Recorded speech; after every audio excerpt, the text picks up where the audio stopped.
तो आदाब, नमस्कार, गुड इवनिंग, सत श्रीकाल। एक बार फिर आप तमाम लोगों का स्वागत है क्राइम तक की कहानी की इस एपिसोड में। उम्मीद है पूरी फैमिली अच्छी होगी, अपना और अपनों का ख्याल रखी होगी।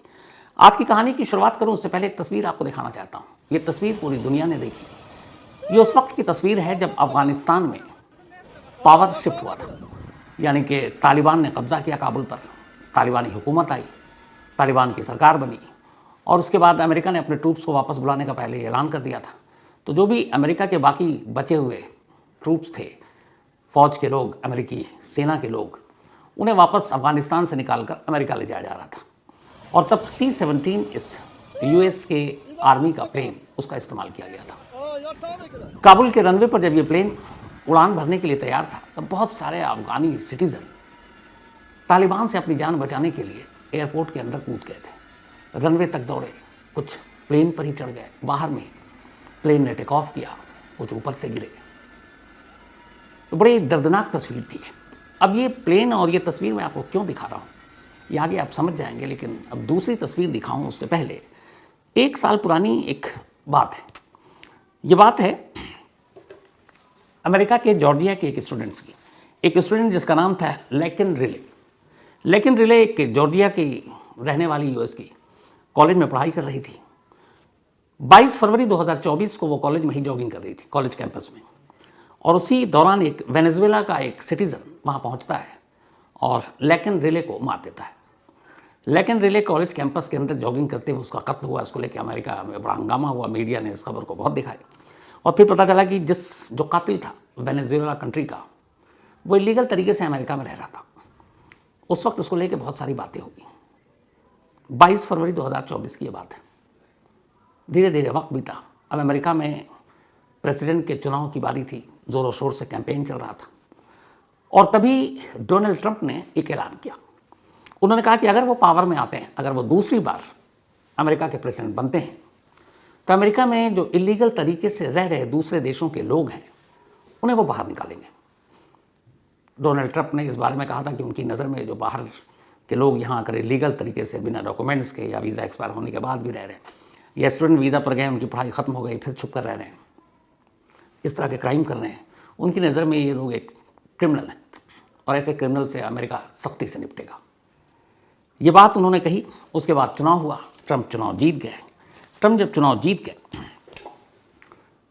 तो फिर 20 जनवरी को उन्होंने शपथ ली अमेरिका के प्रेसिडेंट की। और शपथ लेते ही जो उन्होंने पहली चीज़ साइन की, वो वही जिसका उन्होंने चुनाव में वादा किया था कि वो अमेरिका की सरजमीन पर रह रहे गैर कानूनी तरीके से किसी भी देश के वो लोग उन्हें बाहर कर देंगे। और उसके लिए उन्होंने एक नया कानून बनाया और उस कानून का नाम रखा लेकिन रिले। वही लड़की जिसका कत्ल जॉर्जिया में कॉलेज कैंपस के अंदर हुआ था, उसका नाम था लेकिन रिले। और लेकिन रिले के नाम पर ट्रंप ने यह कानून बनाया। और ये कानून एक पावर देता है वहाँ की अथॉरिटी को कि अगर अमेरिकी सरजमीन पर कोई भी लीगल तरीके से रह रहा है, उसे पकड़कर जेल भेजो या फिर उसके देश। और उन्होंने 20 जनवरी को शपथ लेते ही इस कानून को पास कर दिया। अब इस कानून के पास होते ही हड़कंप मच गया, क्योंकि अमेरिका वो देश है जहाँ पर दुनिया में सबसे ज़्यादा गैर कानूनी तरीके से माइग्रेंट्स या प्रवासी जिसे हम कहें, वो रह रहे हैं। इस वक्त लगभग उनकी तादाद 1.2 करोड़ है जो रह रहे हैं। अगर टॉप 5 कंट्री की बात करें तो उनमें नंबर 1 पर मैक्सिको है, जो अमेरिका का पड़ोसी है। करीब 41 लाख लोग मैक्सिको के हैं जो अमेरिका में गैर कानूनी तरीके से बिना किसी वैध दस्तावेज के रह रहे हैं। नंबर 2 पे है एल सल्वाडोर के करीब 8 लाख लोग अमेरिका में रह रहे हैं। और बदकिस्मती से तीसरे नंबर पर हमारे देश का नाम है, यानी इंडिया। 7.25 लाख लोग, मतलब 7.25 लाख ऐसे हिंदुस्तानी, ऐसे भारतीय, ऐसे इंडियन अमेरिका में रह रहे हैं जिनके पास ट्रैवल डॉक्यूमेंट्स नहीं है, या जिनका वीज़ा था ख़त्म हो गया फिर भी ठहरे हुए हैं। इनमें बहुत बड़ी तादाद स्टूडेंट्स की भी है जो F1 वीज़ा पर गए, उसके बाद फिर वो वहीं रह गए। बहुत सारे ऐसे लोगों की है जो टूरिस्ट वीज़ा पर गए। टूरिस्ट वीज़ा पर रहने की एक मियाद होती है 6 मंथ, उसके बाद वो गायब हो गए। कई ऐसे हैं जो वहाँ किसी क्राइम में पकड़े गए, उनको जेल हुआ, फिर पेरोल पर आए और वो गायब हो गए और अमेरिका में ही चुप कर रह रहे हैं। तो 7.25 लाख लोग इस वक्त अमेरिका में ऐसे इंडियन की तादाद है जो गैर कानूनी तरीके से अमेरिका में रह रहे हैं, और ये तीसरे नंबर पर है। चौथे नंबर पर ग्वाटेमाला है, 7 लाख लोग रह रहे हैं। और 5वें नंबर पर होंडुरास, 5.5 लाख लोग। अब ये लोग जो इलीगल तरीके से रहते हैं, ट्रंप ने यह कानून क्यों बनाया था? एक तो वजह ये कि इस जो लैकिन रिले का कत्ल हुआ, उसको लेके बड़ी चर्चा हुई थी मीडिया में। और जिस दिन ये उन्होंने कानून पास किया था, लैकिन रिले एक्ट इसका नाम दिया, जो भी इलीगल तरीके से यूएस में रह रहा है उसको बाहर करने के लिए जो कानून बना उसका नाम है लैकिन रिले एक्ट। और जिस दिन उन्होंने ये दस्तखत किया इस कानून पर, उस दिन लैकिन रिले के पेरेंट्स, माँ बाप और बहन उनके साथ थे।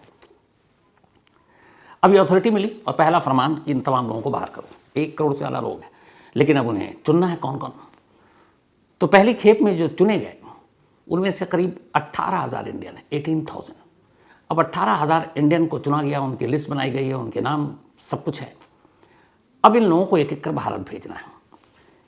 इन 18,000 में से जो सबसे पहले लिस्ट बनी उसमें से 200 से ज़्यादा की लिस्ट थी, नाम थे उसमें। लेकिन फिर ये हुआ कि अभी 104 लोगों को भेजते हैं। अब 104 लोगों को कैसे भेजेंगे? तो 4 फरवरी की सुबह 3 बजे अमेरिका के टेक्सास के सैन एंटोनियो एयरपोर्ट से C-17 प्लेन उड़ान भरती है। ये वही C-17 प्लेन है जिसका जिक्र मैंने शुरू में आपको अफगानिस्तान की वो तस्वीर दिखाई थी। ये दोनों तस्वीर, अफगान के लोग अमेरिकी अथॉरिटी के साथ अपनी जान बचाकर तालिबान से भागना चाहते थे अफगान से, उसमें कई लोगों की जान गई। और यहाँ C-17 प्लेन 4 फरवरी को अमेरिका के टेक्सास के सैन एंटोनियो एयरपोर्ट से इंडिया के अमृतसर एयरपोर्ट के लिए उड़ान भरता है। फ़र्क यह है कि इस बार इसमें 104 ऐसे हिंदुस्तानी थे जो अमेरिका में इलीगल तरीके से रह रहे थे, जैसे हम हिंदी में अप्रवासी भारतीय भी कहते हैं, जो अवैध तरीके से रह रहे थे। इनमें औरतें थी, बच्चे थे, बुजुर्ग थे, जवान थे, लेकिन इनका जुर्म ये था कि इनके पास वैलिड ट्रैवल डॉक्यूमेंट्स नहीं था। इनमें से कुछ ऐसे थे जिन्हें ट्रैवल एजेंट ने ठगा, उसने पैसे तो ले लिए 20, 25, 30 लाख के, हम तुम्हें वैलिड वीज़ा देंगे यूएस का। वीज़ा दिया नहीं, कुछ लोगों को मैक्सिको के रास्ते, कुछ को किसी और रास्ते यूएस के अंदर दाखिल करा दिया। कुछ ऐसे थे जो वैलिड वीज़ा पर गए लेकिन मियाद ख़त्म हो गए, फिर भी ठहरे हुए। कुछ ऐसे थे जो टूरिस्ट वीज़ा पर गए लेकिन वहाँ काम करने लगे और वहीं छुप गए। कुछ ऐसे थे जो पढ़ाई के लिए गए थे और उनका एजुकेशन, उनका कोर्स ख़त्म हो गया लेकिन वो लौटे नहीं।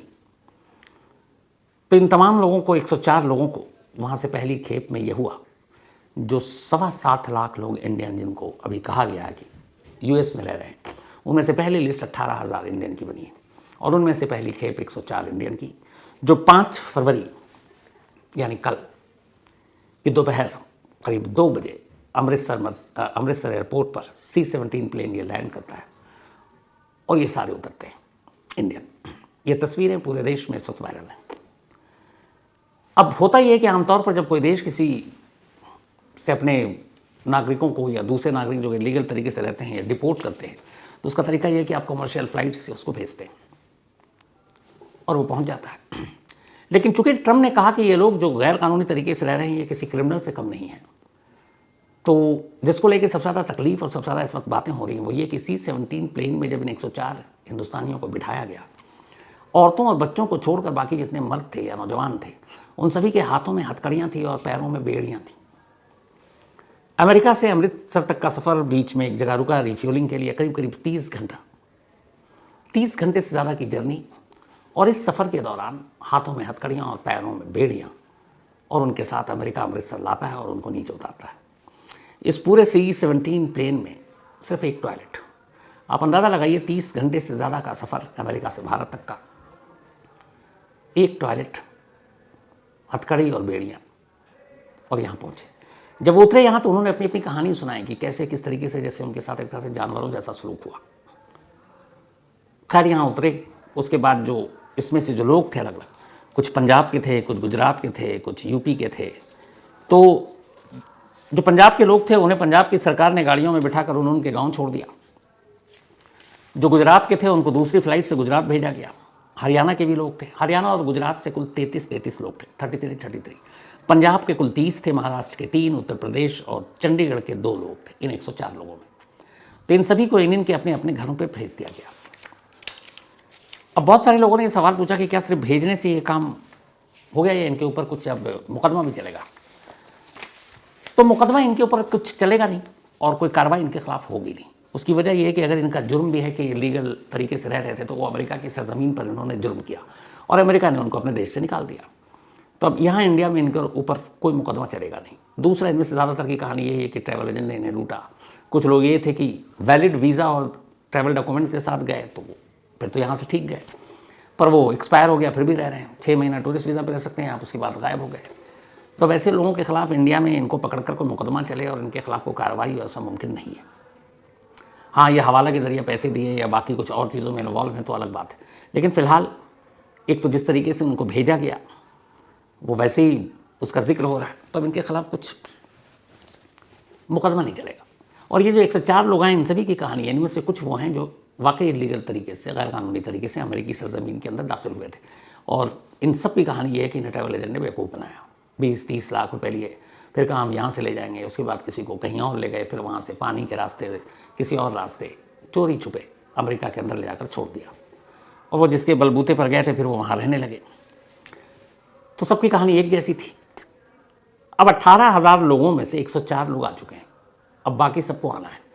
इनके आने पर एक इंडियन को अमेरिका से यहाँ भेजने पर करीब 4 लाख रुपए का खर्चा है। अगर 18 के 18,000 लोगों को इसी तरीके से अमेरिकी सेना के विमान से यहाँ भेजा जाए तो उसका कुल खर्चा करीब 360 करोड़ रुपए बैठता है, 360 करोड़। अब सवाल ये पैसे किसने दिए? तो जो लोग आए उनमें से किसी ने नहीं दिए, उनमें से ज़्यादातर के पास थे भी नहीं। भारत सरकार देगी नहीं, क्योंकि भारत सरकार ने कहा नहीं कि आप भेजो हमें, तो अमेरिका को ही निकालना था, तो अमेरिकी सरकार ने दिया, ट्रंप एडमिनिस्ट्रेशन ने दिया है। कायदे से इन्हें भेजना चाहिए था कॉमर्शियल फ्लाइट से, लेकिन ट्रंप ने चूँकि कह दिया कि एक तरह के अपराधी हैं, कैदी हैं, बंदी हैं, इसीलिए मिलिट्री के प्लेन से इनको भेजा गया। अब जो बाकी हैं जिनकी पहचान हो गई उनका क्या कर रहे हैं वो? तो कुछ लोगों को तो इधर उधर रखा गया है, लेकिन ट्रंप और सख्त है। उन्होंने कहा बाकी जो हैं और जो जिस तरीके से यहाँ रह रहे हैं, अगर इलीगल रह रहे हैं तो भी उनकी नज़र में क्रिमिनल है, उन्होंने कहा कि उनके लिए वो ग्वांताना बे जेल में 30,000 और बेड बना रहे हैं, इसके अलावा और भी जेल हैं। तो वैसे लोगों को जेल भेजने की भी तैयारी हो रही है। और ग्वांताना बे की डिटेल मैंने आपको कहानी सुना रखी है। ये दुनिया के सबसे खूंखार और सबसे ज़्यादा खौफनाक जेलों में से एक इसका शुमार होता है, इसकी गिनती होती है। हालांकि क्यूबा मानता है कि ये जो जेल है जिस जगह पर अमेरिकन नेवी ने का ये अड्डा था, तो क्यूबा कहता है कि ये हमारी ज़मीन है, अमेरिका ने इलीगल कब्जा कर रखा है। अमेरिका का ये था कि क्यूबा ने इसे लीज पर दिया था जब फिडेल कास्ट्रो उसके डिक्टेटर हुआ करते थे। अब यहीं पर ये जेल है, और दुनिया में सबसे ज़्यादा जो ह्यूमन राइट्स वाले कहते हैं वॉलेशन होता है वो ग्वांताना बे भी होता है। 9/11 हो अमेरिका का, या फिर जितने बड़े क्रिमिनल हों, बहुत बड़े टेररिस्ट हों, चाहे वो ISI के हों, अलकायदा के हों, इसी ग्वांताना बे जेल में रखते हैं। यहीं वो ऑरेंज कलर का कपड़ा कैदियों को पहनाते हैं। तो अब ट्रंप ने कहा कि ऐसे लोगों को हम ग्वांताना बे जेल भेजेंगे। उनका ये भी कहना कि इनमें से तो बहुत सारे ऐसे हैं जिन्हें शायद उनका देश भी ना ले, तो जब वो लेगा ही नहीं तो हम करेंगे क्या, तो इसीलिए हम उनको जेल में रखेंगे। अब अभी जो भेजे गए हैं उसमें इंडियन गवर्नमेंट को लिस्ट दी गई थी। आपको पता है जिस दिन ट्रंप प्रशासन ने शपथ ली, ट्रंप ने बतौर प्रेसिडेंट, तब उसमें हमारे फॉरेन मिनिस्टर जयशंकर जी भी शामिल थे। और जयशंकर जी ने उस वक्त US के जो एक्सटर्नल अफेयर्स मिनिस्टर है वहाँ के, उनसे बात की थी, और US ने ये इशू उठाया था कि आपके बहुत सारे ऐसे सिटीजन हैं जो हमारे यहाँ लीगल रह रहे हैं। तो जयशंकर ने कहा था ठीक है, जो लीगल रह रहे हैं हम उन्हें वापस लेने को तैयार हैं। तो यहाँ पे कुछ लोगों ने यह सवाल पूछा था कि क्या इसमें भारत सरकार की मर्जी है या भारत सरकार के विरोध के बावजूद ट्रंप मनमानी करके भेज रहे हैं? तो ऐसा नहीं है, इसमें इंडियन गवर्नमेंट की मर्जी है। अगर इंडियन गवर्नमेंट ये स्टैंड ले लेती कि नहीं हम इन्हें वापस नहीं लेंगे, तो फिर अमेरिका क्या करता? क्योंकि अगर इंडियन गवर्नमेंट स्टैंड लेती तो फिर वो अमेरिका का वो जो मिलिट्री प्लेन है वो अमृतसर में क्या हिंदुस्तान के किसी भी ऊपर आसमान में या किसी एयरपोर्ट पर तो लैंड कर ही नहीं सकता था। उसके लिए इजाज़त मिली कि आप आइए, लैंड कीजिए, तभी वो आए। तो अगर भारत सरकार ये मना कर देती कि नहीं आप गलत कर रहे हो, जुल्म कर रहे हो, ये लोग तो सही है, हम नहीं लेंगे वापस, तो अमेरिका नहीं भेज पाता। लेकिन इन लोगों के आने में बाकी जो 18,000 लोगों की लिस्ट है उनमें 7.25 लाख जो पूरी लिस्ट है इंडियन की, जो कहते हैं कि US में लीगल तरीके से रह रहे हैं उनकी, इन सब के बारे में जब तक भारत सरकार अमेरिका को अपनी सहमति नहीं देगा अमेरिका नहीं भेज सकता। लेकिन ऐसा होगा नहीं, क्योंकि भारत सरकार को सहमति देनी पड़ेगी। वजह यह है कि अमेरिका एक सुपर पावर है, ट्रंप का ये चुनावी मुद्दा था और इस मुद्दे से वो पीछे अभी हटेंगे नहीं। तो अब किस्तों में ये शुरू हो गया है, अलग अलग देश के जितने लोग हैं उनको भेजना, और उसमें एक भारत है, तो भारत के लोग भी आ रहे हैं, और इसीलिए इसमें सरकार की मर्जी शामिल है। बिना सरकार की मर्जी और सहमति के ये लोग यूँ नहीं आ पाते, क्योंकि हम उनको लैंड करने देते ही नहीं। तो अब बाकी लोग अभी आएंगे और उनको एक एक करके भेजा जाएगा। अब सवाल ये कितनी बड़ी तादाद में लोग हमारे यहाँ से अमेरिका जाते ही क्यों हैं? मैंने ऐसे बहुत सारे लोगों को देखा जो अमेरिका गए पढ़ाई के नाम पर घूमने के लिए, और वहाँ जाते हुए उनकी पूरी राय नज़रिया बदल जाता है। वो कहते हैं रहने के लिए देश ठीक है और यहीं बसना चाहिए, यहीं रहूँगा। अब वहाँ रहना भी मुश्किल है। एक तो अभी तक ये था कि अगर कोई अमेरिका में बच्चा पैदा होता है, चाहे माँ बाप अमेरिकन ना हो, सपोज कोई इंडियन ही जॉब करने के लिए गया और वहाँ वो बच्चा पैदा हो गया, तो बाई बर्थ वो अमेरिकन सिटीज़न होगा। और ऐसी बहुत बड़ी तादाद है, अपने इंडियन लोगों की बहुत बड़ी तादाद है जो पति पत्नी दोनों हिंदुस्तानी है, लेकिन उनका बच्चा वहाँ पैदा हुआ इसलिए वो अमेरिकी सिटीज़न हो गया। मेरी अपनी फैमिली में है ऐसा। ट्रंप ने अब ये ऐलान कर दिया कि ये अब नहीं चलेगा। अब अगर माँ और बाप में से कोई अमेरिकन नहीं हुआ, अमेरिकन सिटीज़न नहीं हुआ, तो फिर वो जो बच्चा पैदा होगा उसको बाई बर्थ सिटीजनशिप का जो राइट मिला हुआ है अब नहीं मिलेगा। यानी कि अगर मान लीजिए इंडियन हस्बैंड वाइफ वहाँ जाते हैं और वहाँ बच्चा पैदा होता है तो उसको अमेरिकन सिटीजनशिप या पासपोर्ट नहीं मिलेगा। हाँ, अगर कोई अमेरिकन सिटीज़न या तो हस्बैंड हो या वाइफ हो, मान लीजिए अमेरिकन हस्बैंड हो, वाइफ इंडियन हो, तो फिर पॉसिबल है। वाइफ अमेरिकन हो, हस्बैंड इंडियन हो तो भी पॉसिबल है, लेकिन अगर दोनों बाहर के हैं तो नहीं मिलेगा। तो एक दूसरा ये भी कानून आ गया आड़े। तो बहुत बड़ी वजह एक तो ये है कि अमेरिका, कनाडा, ये सब जैसे देश हैं, यहाँ पे लोगों को लगता है ज़िंदगी बहुत अच्छी है, मौके अच्छे हैं रोज़गार के, और ये सच भी है, कुछ मौके अच्छे हैं। वहाँ पर कैपिटा इनकम भी ज़्यादा है जो हमारे यहाँ है। हमारे यहाँ ऐसे कई करोड़ लोग हैं जिनका पर डे का इनकम $1 है। अगर अभी तो डॉलर के रेट रुपए के मुकाबले बहुत, मतलब रुपए हमारा गिरा हुआ है, तो $1 87 रुपीज़ मान लीजिए आप। तो हमारे यहाँ ऐसे कई करोड़ लोग रहते हैं जिनके पर डे की इनकम $1 है या उससे भी कम, 87 रुपीज़ से भी कम। तो इसीलिए फिर उन्हें अमेरिका और ऐसे देश अपनी तरफ खींचते हैं, वो जाते हैं, वहाँ उन्हें ठीक ठाक नौकरी मिलती है, ज़िंदगी अच्छी रहती है, माहौल ठीक है, आपको कहते हैं पॉल्यूशन नहीं है, बहुत सारी चीज़ें हैं, फिर एजुकेशन हो, मेडिकल हो, बाकी चीज़ों में भी। तो अमेरिका अपनी तरफ खींचता है, लोग भागते चले जाते हैं, वरना अमेरिका की तो अपनी कुल आबादी ही 35 करोड़ के करीब है, और उनमें से 1 करोड़ से ज़्यादा लोग दुनिया भर के अलग अलग देशों के वहाँ मतलब इलीगल तरीके से रह रहे हैं, बाकी की तो और भी पॉपुलेशन अलग है। तो अब ट्रंप को ये था कि ये जो बाहर से लोग आकर यहाँ रह जाते हैं, बस जाते हैं, वो 2-3 काम करते हैं। एक, सबसे ज़रूरी कि अमेरिकन की जो अपनी जो नौकरी है वो हड़प लेते हैं। अब बाकी जो आते हैं ब्रिलियंट होते हैं, नौकरी ले लेते हैं, तो उनके रोज़गार पर बाकी उनकी बहुत सारी बेसिक जो फैसिलिटीज़ है वो दूसरे देश के लोग उसका खूब फ़ायदा उठाते हैं, और अमेरिकन कहीं ना कहीं पीछे रह जाते हैं। तो इसीलिए अमेरिका फर्स्ट का ये नारा ट्रंप ने दिया और कहा कि पहले अमेरिकन, बाद में बाकी। तो उसी वजह से ये सारी चीज़ें शुरू हुई हैं, और अब ये सिलसिला आगे कितने दिन तक चलेगा पता नहीं, लेकिन जिस तरीके से कैदियों की तरह भेजा गया है ना, वो अपने आप में बड़ा अफसोसनाक, और मतलब क्या कहा जाए। इसको लेकर हमारे राज्यसभा में बाकायदा हमारे विदेश मंत्री फॉरेन मिनिस्टर जयशंकर जी ने बयान दिया, क्योंकि मीडिया में खबर आई, लोगों के बयान है जो अमेरिका से आए थे कि हमारे हाथों में हथकड़ियाँ थी, पैरों में बेड़ियाँ थी। तो उन्होंने बाकायदा राज्यसभा में रिकॉर्ड पर यह माना है जयशंकर जी ने। उन्होंने कहा कि हाँ, जब भी, एक तो चूँकि वो कमर्शियल फ्लाइट पे भेजे नहीं गए थे, मिलिट्री फ्लाइट में थे, तो जब भी डिपोटेशन किया जाता है, किसी को डिपोर्ट किया जाता है, तो उस डिपोर्ट का जो एक प्रोसेस है, प्रक्रिया है, रूल है, लॉ है, वो यही है कि फिर उसके हाथों में हथकड़ियाँ और बेड़ियाँ होती हैं। सिर्फ और सिर्फ जब वो वॉशरूम जा रहा होता है उस वक्त उसको वो खोला जाता है, बाकी वो पूरे हाथों में हथकड़ियों के साथ ही डिपोर्ट किया जाता है। हाँ, औरतों और बच्चों को इससे अलग रखा जाता है। तो उन्होंने कहा कि ऐसा हुआ है, ये माना उन्होंने ये भी माना कि ये लोग जो आए हैं ये लीगल तरीके से वहाँ रह रहे थे, और भारत सरकार को जो अमेरिका ने लिस्ट दी, उन्होंने लिस्ट को देखा और उन्होंने माना कि हाँ, ये अमेरिका सही कह रहा है, और आने वाले वक्त में भी जिस तरह से ये लिस्ट आएगी तो भारत का स्टैंड यही होगा, ठीक है भाई, आप भेजते जाओ, हम लेते जाएंगे, यही होगा। तो ऐसा नहीं है कि हम अमेरिका के खिलाफ खड़े होकर विरोध करेंगे। और दूसरा ये भी है कि चलिए हम विरोध भी कर लें, तो उधर फिर ट्रंप ये कहेंगे कि ठीक है, मतलब इनको जेलों में डालो सबको, वो पता नहीं फिर कब तक जेल में रहेंगे। और ग्वांटाना बे जैसे जेलों में पहुँच गए तो फिर क्या होगा, आप भी जानते हैं, हम भी जानते हैं। ठीक, अजीब कश्मकश है इस वक्त, ये नई सरकार के आने के बाद जो अब तक सब कुछ ठीक चल रहा था, ख़ासतौर पर हम भारतीयों के लिए, कि इतने सारे लोग, छोटे छोटे बच्चे हैं, औरतें हैं, वो इस तरीके से अब अमेरिका से भारत लाए जा रहे हैं। हालांकि इसका दूसरा पहलू एक ये भी है कि कहीं ना कहीं हम भी गलत हैं। हमें पता है दुनिया में कहीं भी जाने का एक तरीका होता है, वैलिड दस्तावेज़ होते हैं, ट्रैवल डॉक्यूमेंट्स होता है, तो उस हिसाब से, जैसे हमारे घर में अगर हमारे देश में कोई घुसपैठिया आएगा तो हम उसके साथ यही बर्ताव करेंगे।